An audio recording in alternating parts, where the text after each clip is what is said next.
جوزجان کې د جنرال دوستم د مارشالۍ ځانګړي مراسمو ته چمتووالی روان دی. دا د هغو مراسمو لپاره چمتووالی روان دی چې جنرال عبدالرشید دوستم ته به مارشالي په رسمي ډول ورکول کیږي.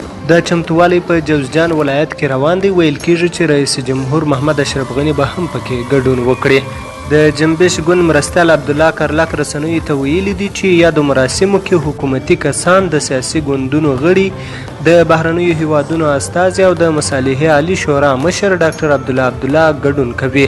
هغه زیاتوي چې یادو مراسمو ته ولسمشر محمد اشرف غني هم دعوت شوی دی، خو څرګنده نه ده چې ولسمشر به پکې برخه واخلي او کنه. هغه فرمان چې ولسمشر د جنرال دوستم د مارشالۍ لپاره لاسلیک کړی دی رسنیز شوی دی، خو تر اوسه ولسمشرۍ ماڼۍ په رسمي ډول هغه فرمان خپور کړی نه دی.